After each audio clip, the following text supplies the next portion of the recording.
आइए सुनो कहानी के तहत आज मैं आपको एक खुद की लिखी कहानी सुनाता हूँ। कहानी का नाम है वो तिब्बती लड़की। मैं जब एक पहाड़ी को पार करके अल्मोड़ा की खुली सड़क पर पहुंचा तो बारिश थम चुकी थी। हालांकि मेरे पास छाता तो था, फिर भी मैं लगभग भीग ही चुका था। लेकिन मुझे इस भीग जाने का जरा भी दुख नहीं था। इसका कारण था आंखों के सामने स्वर्ग सी दिखती धरा का, जिससे मन ऐसा प्रसन्न हो उठा कि जैसे मैं बिल्कुल पास के बादलों के ऊपर बैठकर सवारी कर रहा हूं। अभी मैं 2-4 कदम ही चला था कि तभी एक लड़की बड़ी तेजी से मेरे सामने आकर रुकी और मैं ठिठक कर खड़ा हो गया। फिर वह लड़की बड़ी तेजी से ही अपनी टोकरी में से कुछ निकालकर मुझे देते हुए अपनी टूटी फूटी सी हिंदी में बोली, इस मौसम में मौत ऑर्गन बजाइए, बहुत अच्छा लगेगा आप पर साहब, बस दाम चॉइस का 50 रुपया। कहते हुए वह खुद बजाकर दिखाने लगी। निश्चित वह लड़की जितनी अच्छी धुन निकाल रही थी उससे भी कहीं अधिक खूबसूरत थी। मैं उसके नए नक्श से जान तो गया था कि वह लड़की तिब्बती है, फिर भी मैं उस पर मुग्ध सा हो उठा था। अब इसका कारण उसकी शालीन विनती थी या खूबसूरती, या फिर उसकी इठलाती सी चंचलता जो उस समय एकदम मेरी समझ से परे थी। मैंने उसको रुपया देते देर न लगाई और माउथ ऑर्गन हाथ में लेकर कहा, इसे बजाऊं कैसे? वह मेरी तरफ देखकर बोली, ओ, आपको तो बहुत अच्छा हिंदी आता है साहब। मैंने मुस्कुराकर कहा, जी आपको भी, आप भी बहुत अच्छा हिंदी बोलती हैं। मुझे थोड़ा थोड़ा हिंदी, थोड़ा थोड़ा तिब्बती आता है, पर कुमाऊनी बहुत अच्छा से आता है। आपको आता है? उसने थोड़ा संकुचाते सा मुस्कुराकर पूछा। मैंने हंसते हुए जवाब दिया, मुझे मुझे बहुत सारी आती हैं, बोलिए। वह एकदम से खिलखिलाकर हंस पड़ी। फिर एकाएक आजमाने के लहजे से बोली, अच्छा तुमर नौ की छू? मैंने एक क्षण रुककर फिर तपाक से उत्तर दिया, मेरा नाम नीलय छू। वह उसी तरह हंस पड़ी और फिर मेरे साथ खड़ी होकर बात करने लगी। बातों बातों में उसने बताया कि वह तिब्बती शरणार्थी है। उसके पिता यहाँ ऊपर लाला बाजार में फुटपाथ पर कॉस्मेटिक की दुकान लगाते हैं। उसकी माँ नहीं है, उसका एक भाई है जो देहरादून में धर्मगुरु दलाई लामा के स्कूल में रहकर पढ़ रहा है। आगे मेरे पूछने पर कि क्या उसका यहाँ अपना कोई घर है, उसने बताया कि नहीं, वह पिता के साथ किराए के एक छोटे से कमरे में रहती है। बोलते बोलते एकाएक न जाने क्यों उसकी आंखें ताल सी छलक कर बह उठी। मैं सन्न रह गया और कुछ देर तक ना वह बोली और न ही मैं। सच कहूं तो मैं इस एकाएक के परिवर्तन से बोलने की हिम्मत नहीं जुटा पाया। फिर वह धीरे से बोली, मेरा पिता मेरी शादी कराना चाहता है, उम्र में बहुत बड़े आदमी के साथ। मैं जानती हूँ उसे, पहले लीसा खोपता था इन चीड़ के पेड़ों में, अब इसी लीसा का ठेकेदार है। अब इस पर मैं कर और बोल भी क्या सकता था। अतः मैंने बात को घुमाने की दृष्टि से उसे गौर से देखकर पूछा, अच्छा आज आपके पिता कहाँ हैं? आज कार्तिक पूर्णिमा है ना, तो घरनाथ गए हैं शिव के मंदिर मेला में दुकान लगाने।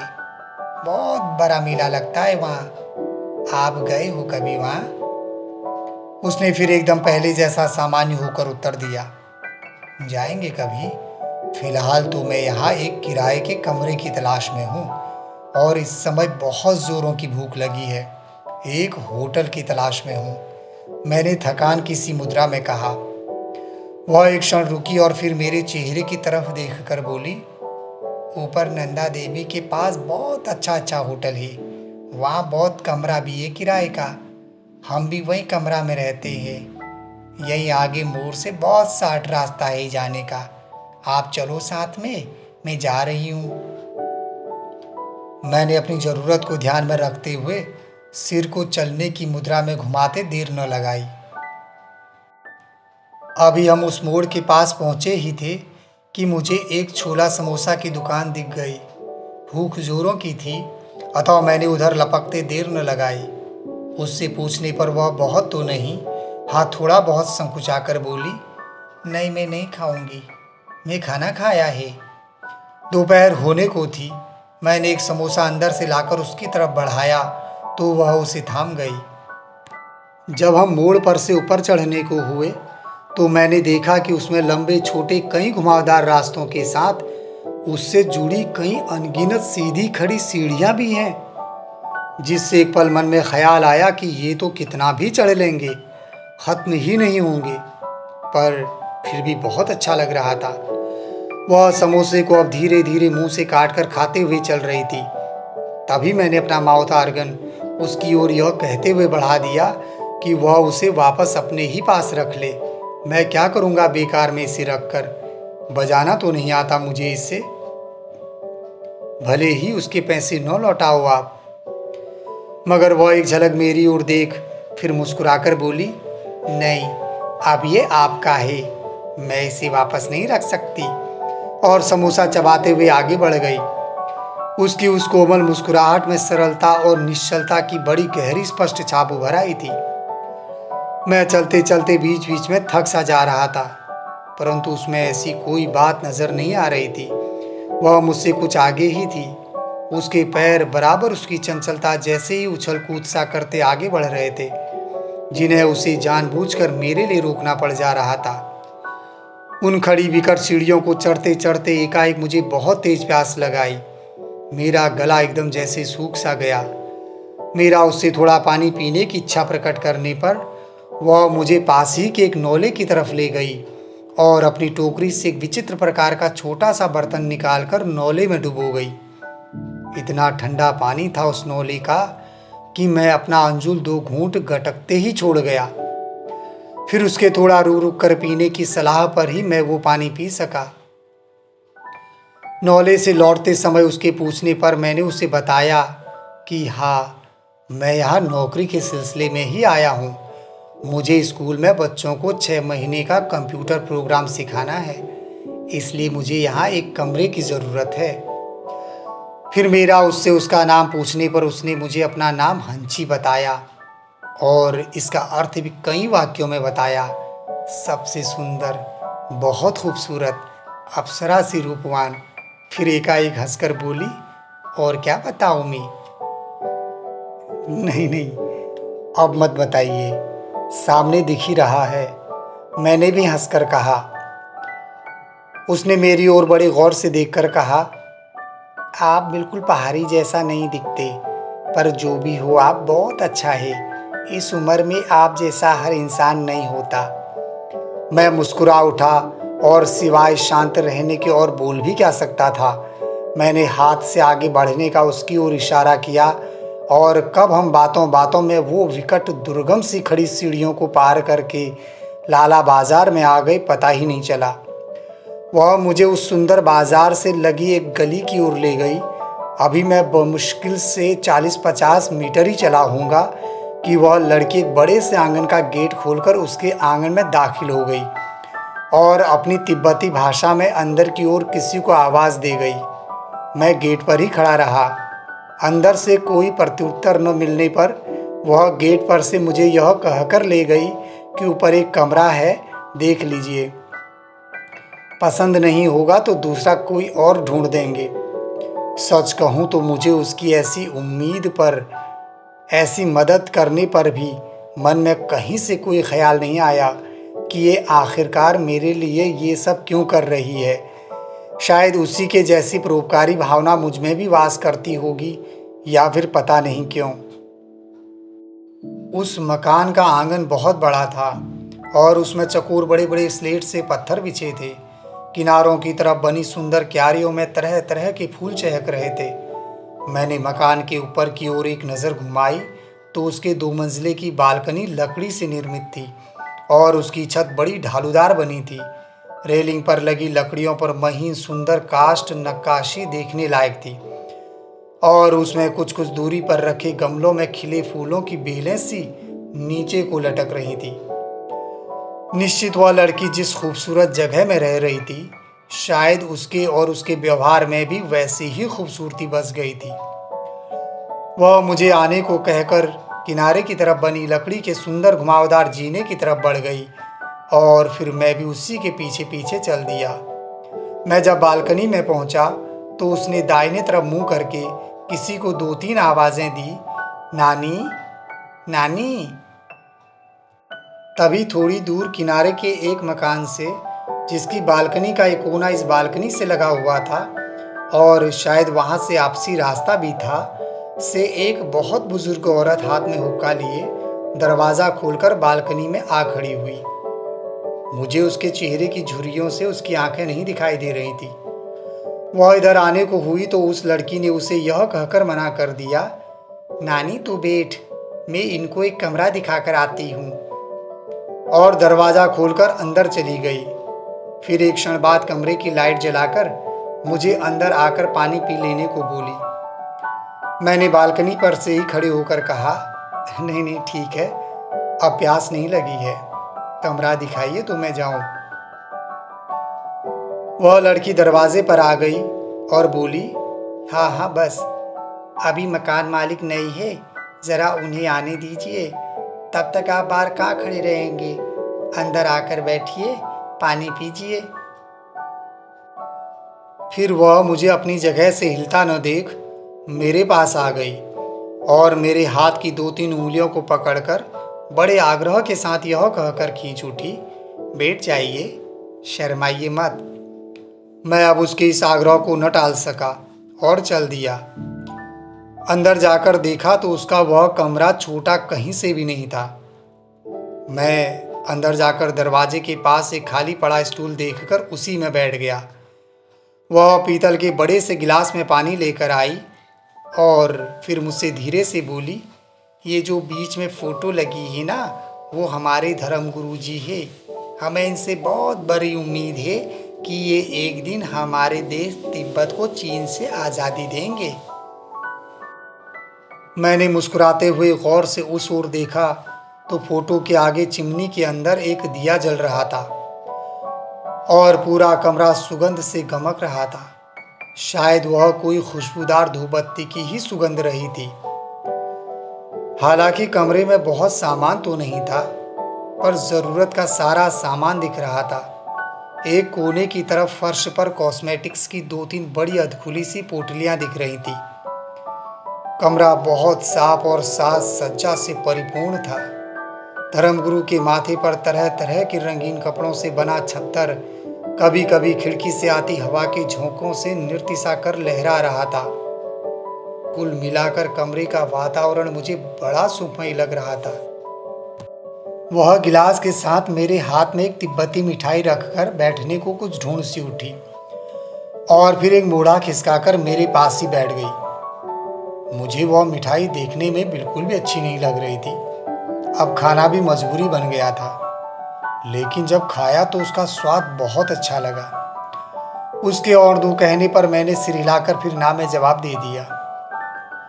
हम दोनों शांत थे।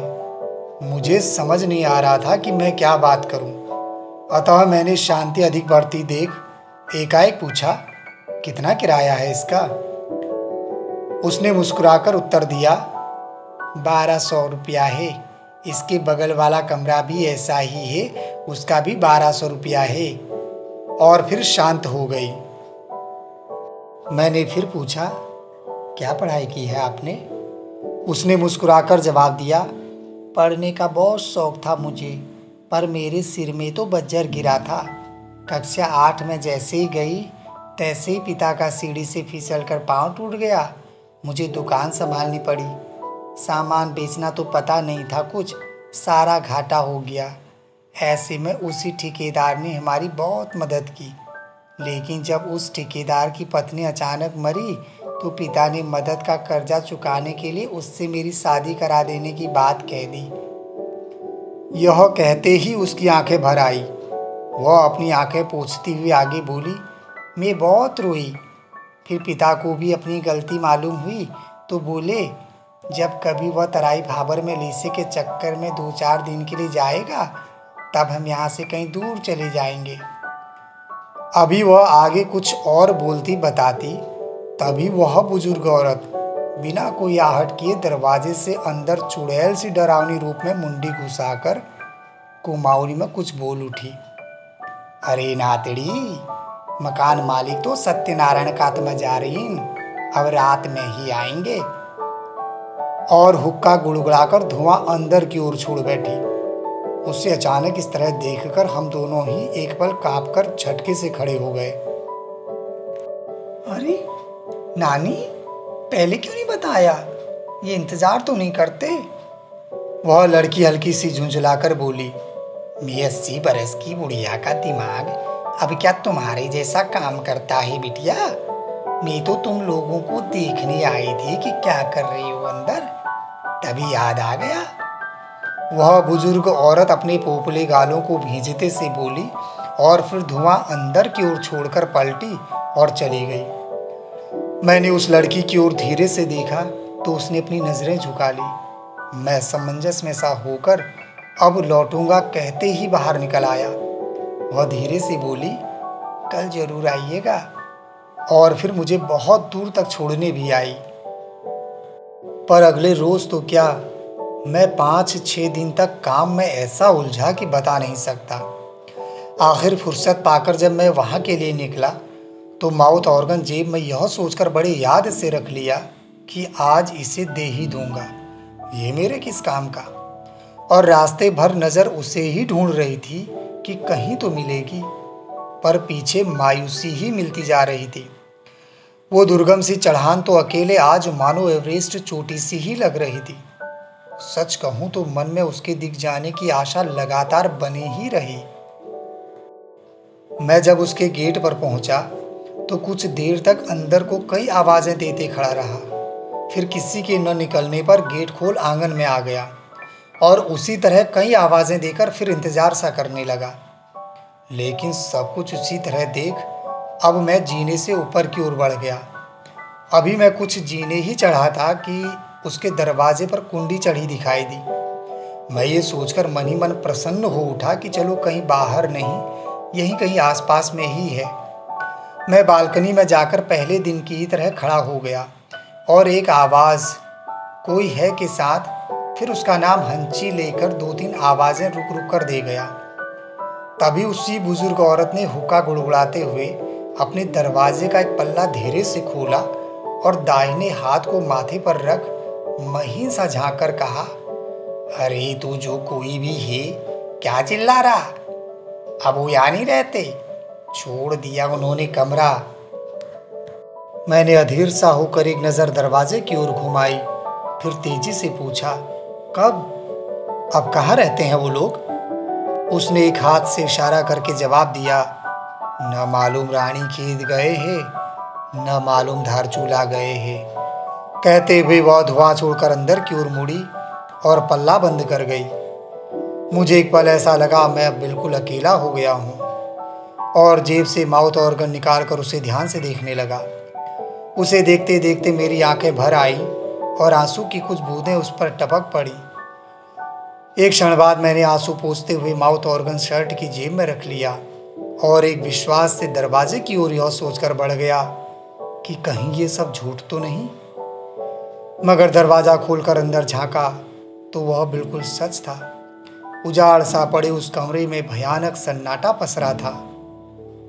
मैं बहुत उदास था। मैंने वापस धीरे से कुंडी यह सोचकर चढ़ा दी कि अब क्या मैं यहाँ पर रह सकता हूँ।